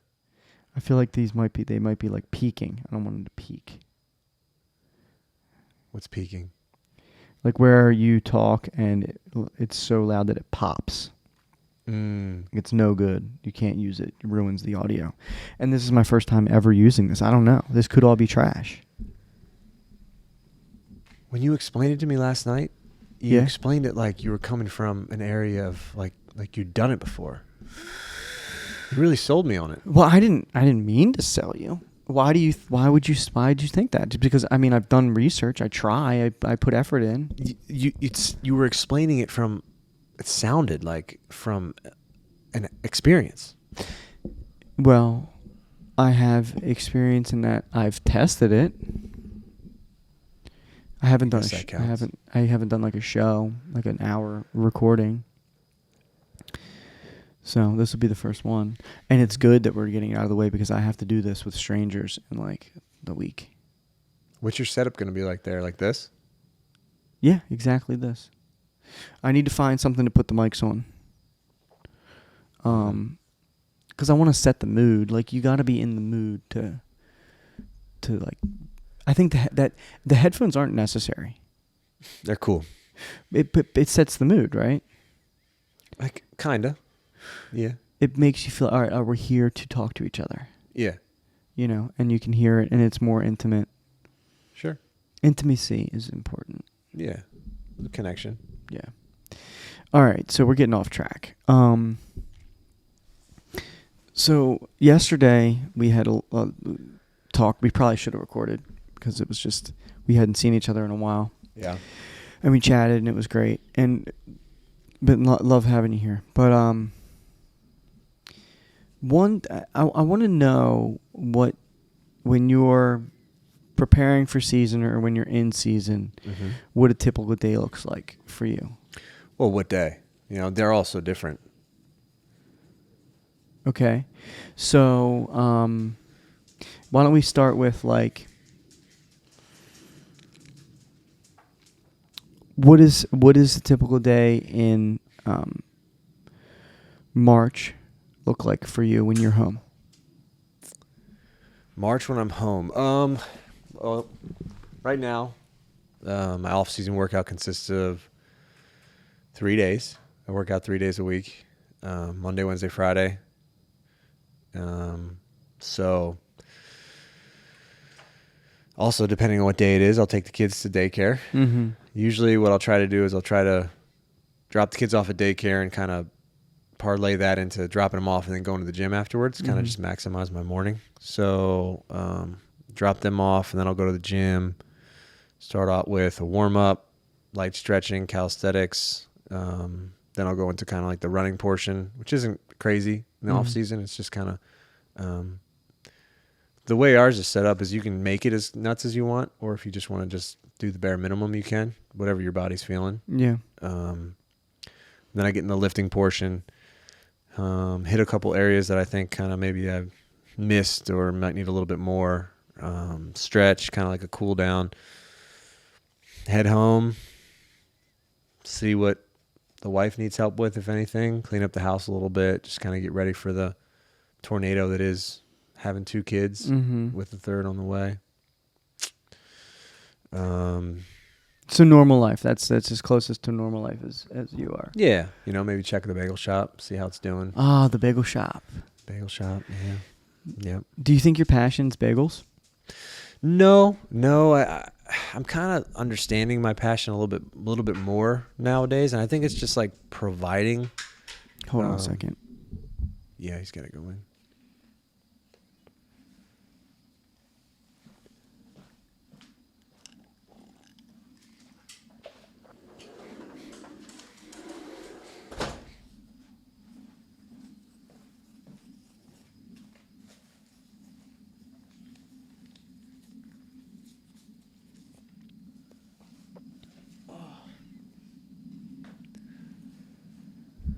So bagels aren't necessarily your passion, but No, it's more so just kind of providing a service to my community that was a need.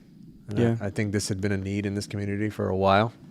People have been talking about it. How great would it be if we had a bagel shop, egg sandwich in the morning, and where do you live? 1910, Russia. No, Kent Island, man. It's a great little piece of the Eastern Shore. It's right on the other side of Annapolis, across the bay. So it's close enough you can get to Annapolis in 20 minutes, but it still kind of feels like you're like far out. You're out there, kind of in the boonies. Beachy vibes. Some beachy vibes. But they just didn't have a place that was kind of like what we brought there. So, my wife kept saying like a bagel shop would be awesome. Bagel shop would do great here. A bagel shop would be embraced. And so finally we just like, all right, let's do it. Have they embraced it? I think so. Yeah, I think so. I mean, that community's awesome, man. They're just great people. Really nice. And it's kind of like, I want to try and get this right, but like, it's a community. People want to talk. Right. Strangers just want to talk. I can't tell you how many people in the shop I've just talked to, hey, what's going on? Hey, I used to do this, or I used to do that, or this is what I did. Now this is what I do. This is why I'm on the island. Like, it's a really, really cool community of people that it feels like they just want to do well. They want to see other people do well, especially on the island. They want to see the island do well. So, it's been great. So you're happy to get them some tasty bagels, egg sandwich. Absolutely. The place is line out the door. When we first opened, line out the door. We've gotten better at what we're doing, so line's not out the door, but we get packed. This weekend we were pretty packed. Sunday was a big day. Really? Yeah, we had a lot of people in there. How many people did you serve? Do you think? Do you know? Usually by 10 a.m. on Sundays, we'll have like. God.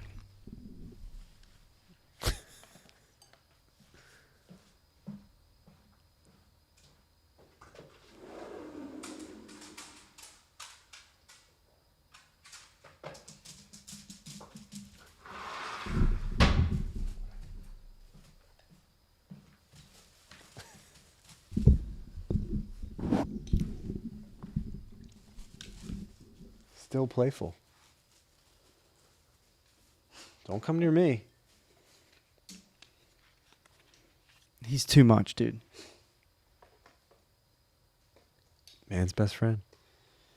I guess. Just a squirt bottle with flowers on it. He's gonna destroy.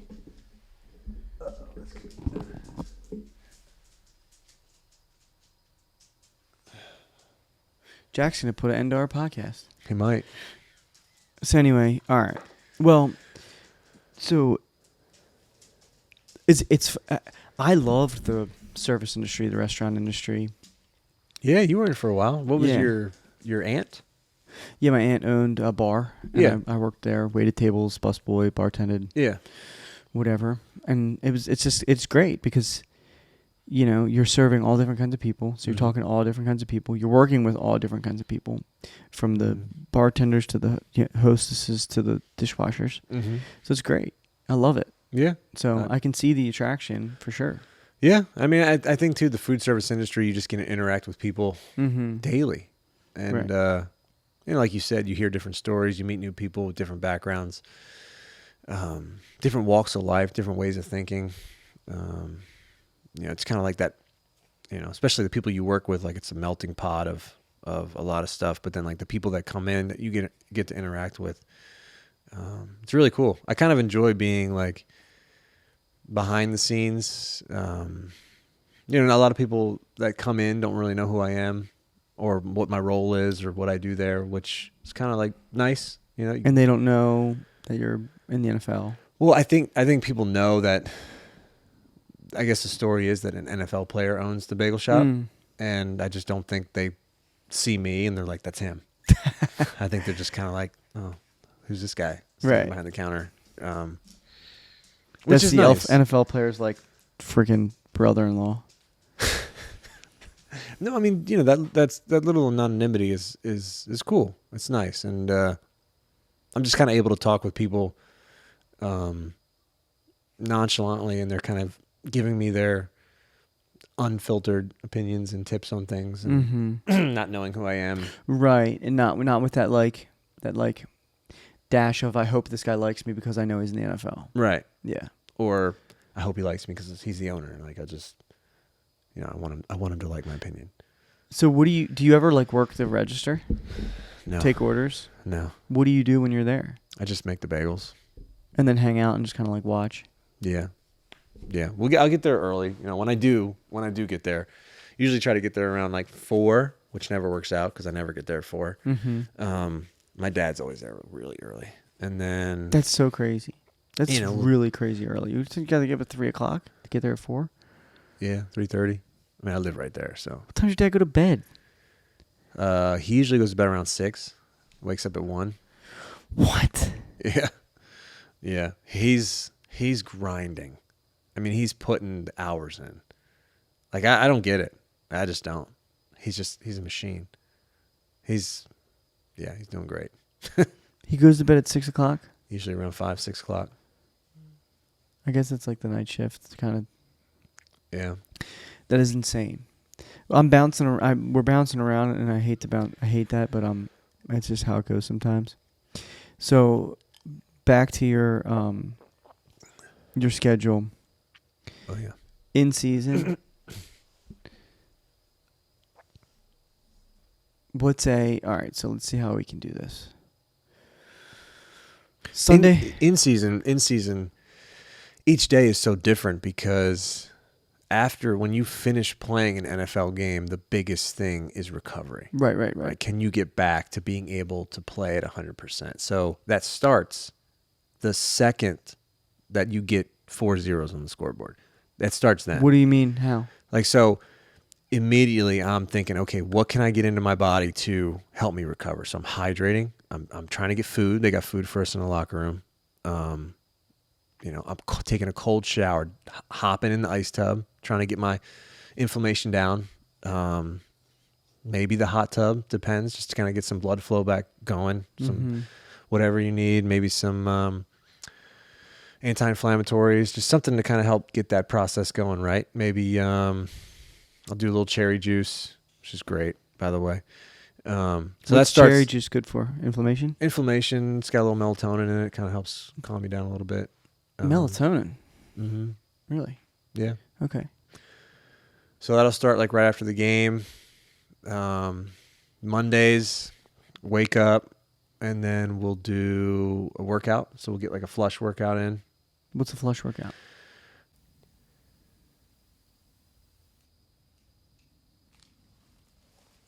We good? We're good. All right, we'll try and wrap this up. Watch a little bit of TV and go to bed. All right, so flush workout. Yeah, flush workout on Mondays, just to kind of get the blood flow going. Depending on how many plays you played, so you're either on the assault bike or we do like a little jog on the field. kind of start things off. Flush out all the bullshit. Is that like flush workout? Yeah, exactly. Get the blood flow going again. We'll do like a pretty intense roll session to start. Anybody like are there people leading the roll session? Like is there like a roll expert? Yeah, like our head trainer or whatever. Strength coach. Yeah. And then, his assistants are just kind of doing that. They have a great plan, especially our guys. They have like a great plan as far as all that stuff goes. And I just feel bad for the guy, like, the linebackers or like the D linemen. They're just hitting every play and they come in like. Well, that's what I was going to say. Like you play limited amount of snaps. Very limited. Very limited. And you still need to prioritize recovery. Yeah. Yeah, definitely. And so these guys that are linebacker, like you said, linebackers, running backs, they're fucked up. Oh yeah, yeah.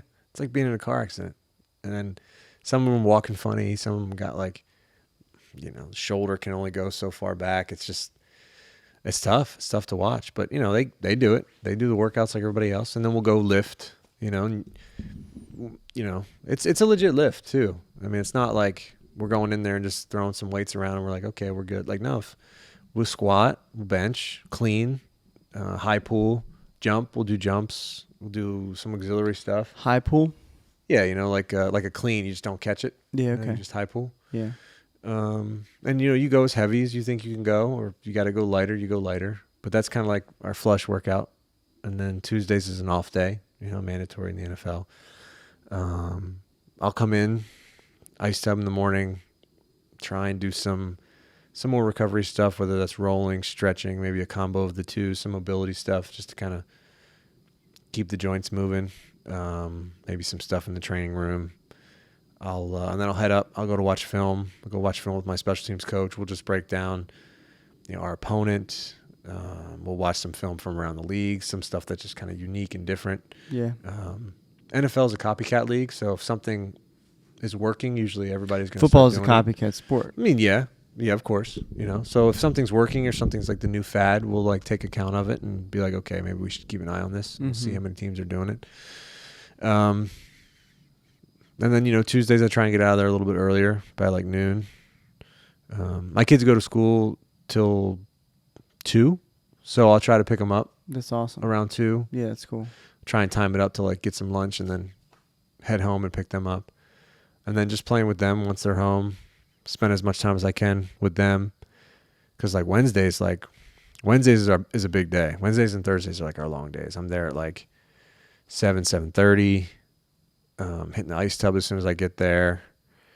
We start meetings at 8. So I'm trying to get a good breakfast in, trying to hydrate for most of the day. And then like sometimes I won't get home till like 6:37. Yeah. Which is usually there. You say breakfast. Yeah. There's different people that think different things about breakfast, but are most like NFL guys that are like, they're big men, they're working out, they're running and stuff, they need calories. Are they all eating breakfast? Yeah. Everyone's eating breakfast. Because, well, in like the rest of the world is like, do you eat breakfast or not? Like some people are like, don't eat breakfast. Chip doesn't eat breakfast. He doesn't? He hates breakfast. I don't know if he hates breakfast. I don't like that. I own a breakfast shop. I know. Chep refuses to eat your breakfast. I have to have a talk with him. But yeah, I mean, no, you have to. You have to. If you don't eat breakfast, then you are not doing everything you could be doing to recover. You're putting yourself in a worse position. Right. It's a fad luxury to not eat breakfast. That's a good way of putting it. Yeah. I never thought of it like that. No, but I mean, I wish you could see our cafeteria, but I mean, it's awesome. It's huge. But you guys are always moving. You're in a cold tub, which burns calories. You're moving around. You're running. You're lifting. You're hitting. Everything you do burns calories. So. Yeah, I mean, and we're putting in calories. I'm doing like as many eggs as I can get. Some sort of meat. I'll try and do like turkey bacon, turkey sausage. I'll try and get a decent amount of carbs in. I love breakfast. Yeah. The breakfast is yeah. Dude, Wednesday is a big day. You get out of there late. Mm-hmm. Thursday's another big day. So our day, Wednesday, we don't put the pads on. It's usually just helmets. Not really full speed. Towards the end of the season, Wednesdays were just walkthroughs for us. Not even helmets. We would just go out and walk through. And then Thursdays is like our full padded practice day. So we'll put up the pads on. It's a big work day. You know, we do punt that day. So like that's my day. And similar to Wednesday as far as like the preparation goes. But usually on Thursdays I'll do like a little bit of a lighter workout.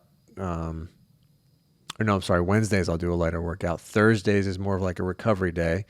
So we'll do a lot of stretching, a lot of mobility, a lot of rolling. You get a massage, or you can do like the Normatec boots. You know what those are? To fill up with air. Yeah. Normatec boots. Our recovery room is crazy because we got like a ton of stuff. We got a red light bed. We've got a one of those. What are those? Like those little zero gravity pool things. Yeah. Little things that you float tank. We got a float sensory tank. deprivation tank. No, it's open. It looks like a bottom half of a tanning bed. Mm-hmm. Doesn't have like the top half on it, but like, you know, it fills up with water.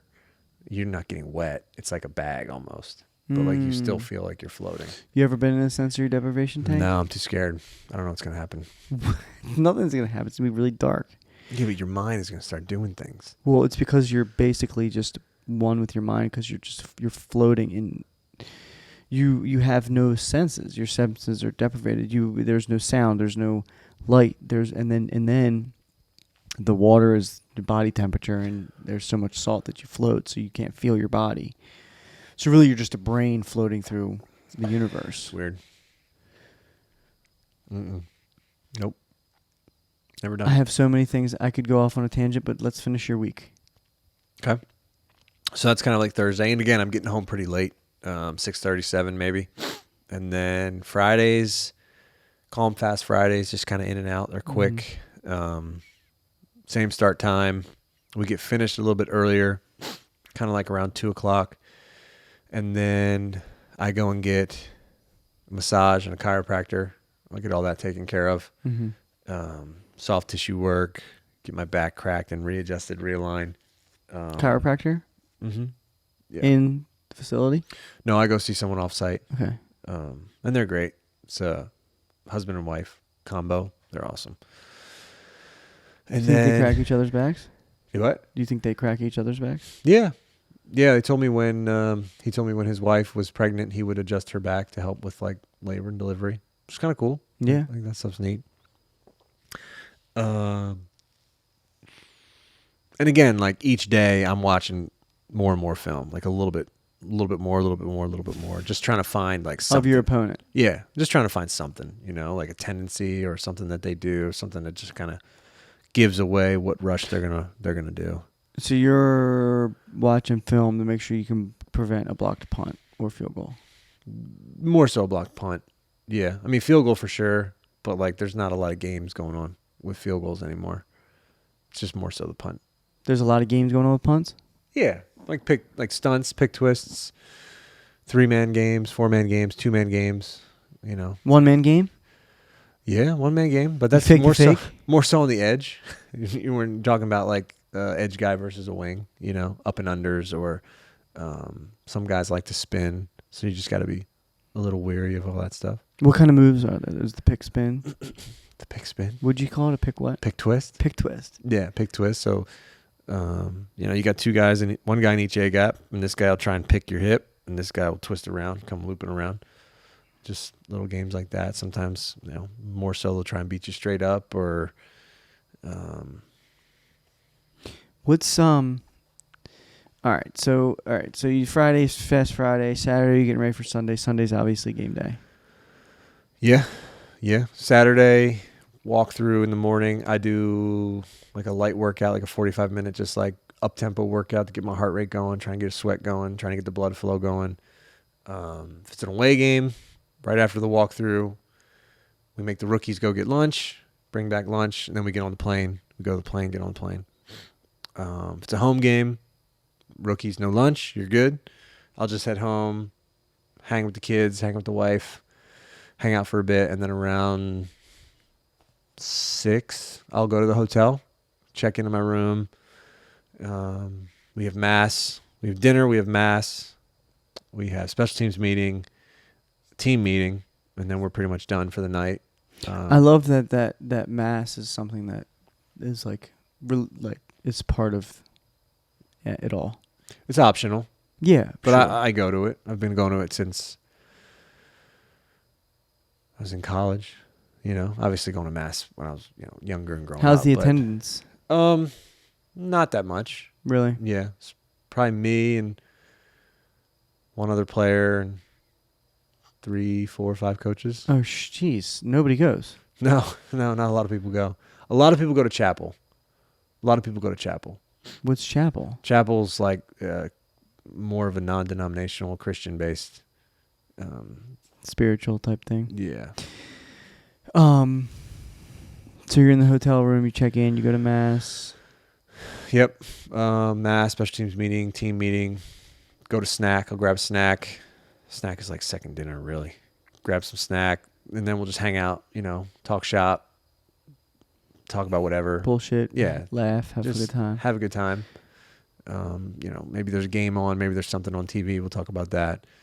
Have some great conversations, and then you just go upstairs, call the wife, say goodnight, turn on the sound machine, out. Wake up Sunday, go down and get breakfast. Nerves? No, not really. Just... Anybody like, it's game day. Ah, fucker.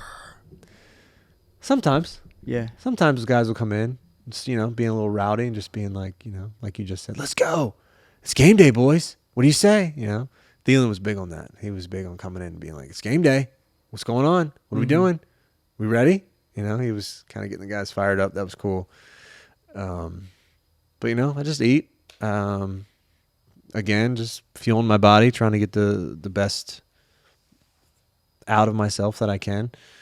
And then me and the kicker and the punter, we ride together to the stadium. So in a car? Yeah, in a car. Who drives? Kicker. Does he like driving? You make him drive? No, I think he likes it. So last year he lived downtown. So like his girlfriend would just walk to the games, whereas like my family would have to drive. And we only get one parking pass, so they would use my parking pass, whereas I would ride with Greg, and his girlfriend would just walk over. Gotcha. So, yeah, we hop in with him, drive down the stadium. Usually we're the first people there.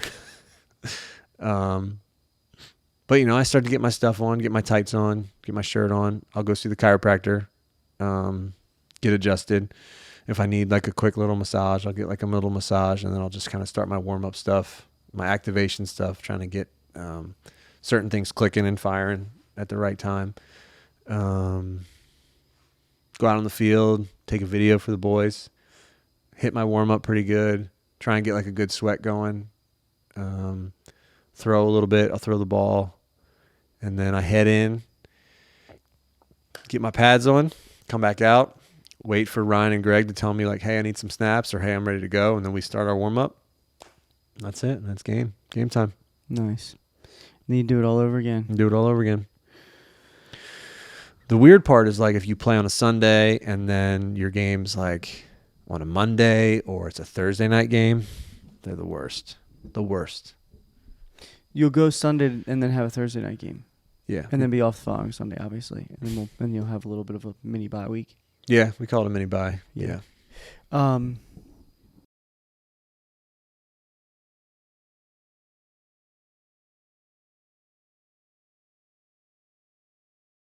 Views?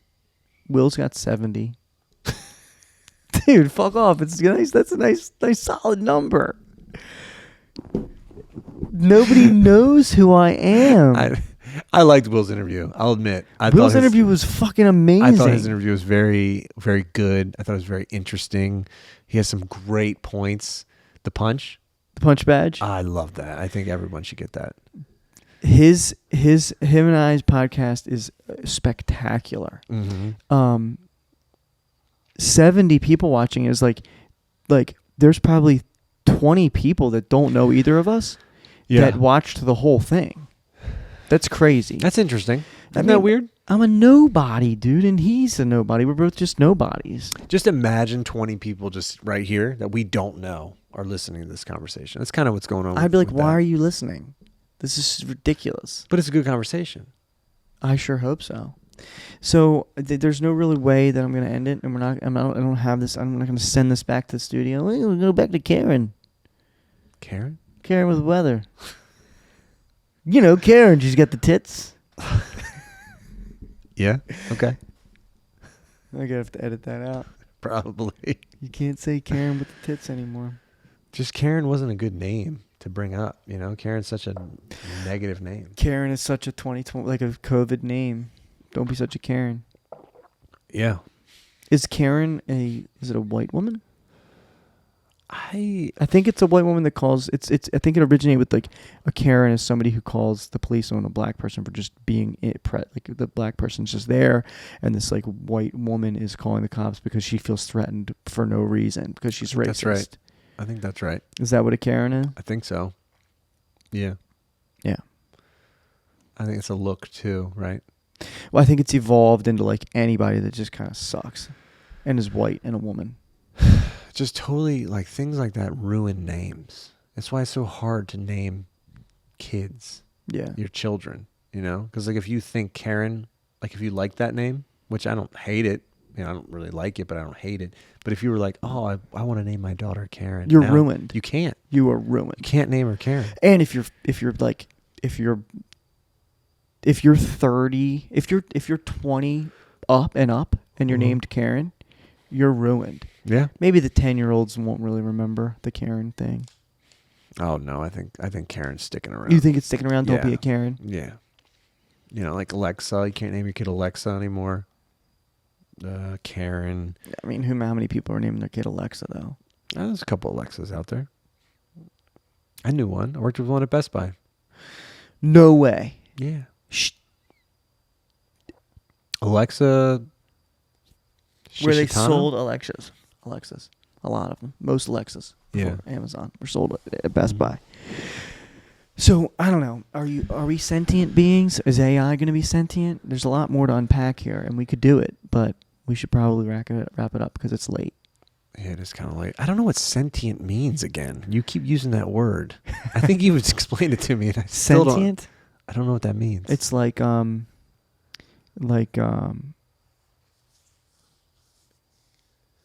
it has control of it has dominion over itself. Is how I would Oh, AI's getting there for sure. The stuff, the answers that comes back with. You know, I want to put people in a human zoo. You know. Yeah, it's crazy.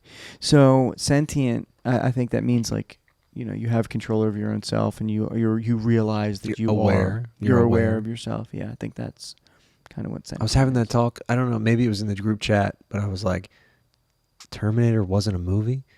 It was a warning. Mm-hmm. Like, hey, don't do it, but we're doing it. Yeah, we're doing it big time. I don't know why.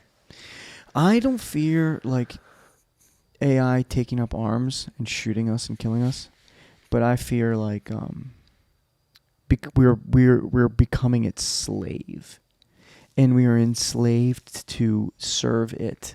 Yeah. It is our God, and it is slowly making us dumber.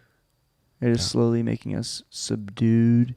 It has enabled us to be. It has distorted our reality in a way that, you know, you can get online and you can look at your news feed's curated by what you pay attention to, what you click on, what you interact with. So if you are paying attention to, you know, I remember vividly when in Virginia when those skinheads were burning crosses or some shit, or like tiki torches. It was lame as shit, but they were being racist or whatever. And then BLM was like coming on in that moment. It was like if I were on Facebook or Instagram, it's like it's either racist white people or racist black people, and they're all at war together. But then you go outside, and it is not that at all. Most people are just No. getting along and living their lives. Yeah. So like there's that distorted reality, and how many people aren't pulling themselves out of that, and how much further is that going to go down the road? That's more what I fear with AI, and then I also fear, like, is it part of biological evolution to, no matter what, the Earth's, the universe, as far as we know it, has only so many elements in it, and those elements can only be organized in so many ways. Mm-hmm. So when a planet can host life, Mm-hmm. the elements combine, and it spits. Eventually, you get to humans, and eventually those humans create technology that is the next step in evolution. Like, we're the tadpoles to the frog. And like, if that is true, like, the only way that aliens exist, I think, is their AI. Like, aliens are not biological. You brought that up earlier. How? How what? So you're saying aliens are AI? Aliens are, artificial intelligence. So you're saying that there are, or there were, beings like us on different planets that created this AI, and now AI is all that exists on those planets? Yeah. Or, AI. But who's keeping the AI going? Who's keeping the power on? The AI. They got that good? Yeah. Perhaps the war is fought with the humans or with the life form on the planet for the resources, like minerals that are dug from the ground that both humans and AI need. Like what? Like titanium? Uranium? Cobalt, water, Lithium? carbon. I don't know, man. But I'll tell you this, biological life can't really survive in the vacuum of space and travel the distance that you have to travel. Like, we know about how far shit is. Yeah. And like, you know what I mean? Yeah. So like, biological life cannot live long enough to get there. Okay, right. But an advanced piece of hardware could possibly, a computer. It's true. Have you heard the theory? I might be getting this wrong, but like, the theory is that every life form gets to a certain point where they're able to destroy themselves, and they get there, and it's like, it just keeps repeating itself. It just destroys itself. Yeah. Every life, like sharks. No, like grand, like evolution. like people say that, like, we aren't the first humans. Mm-hmm. Like, there have been other humans here before, or like in space, but like each society gets to a certain point, like humans, where they create a technology that wipes them out, like nuclear bombs, right. or maybe AI, where it gets to the point where it just or wipes something them out. else that we just don't know about, or something out, and then it just keeps repeating itself. So like, maybe we haven't found civilizations out there yet because they've already gotten to that point where they've created technology where it's like, oh, I can end the human race or whatever race with the push of this button. And that's just kind of like, it's kind of trippy to think about. I don't think I've ever heard of that, but dude, there's no freaking way. There's no way that the Earth has been around for 13 billion years. Like, 100 million years ago, there could have been me and you having a podcast in Florida. Yeah.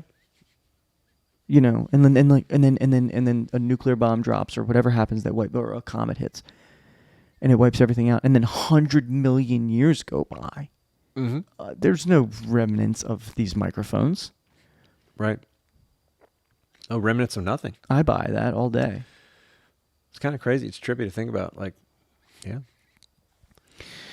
Yeah, it's insane.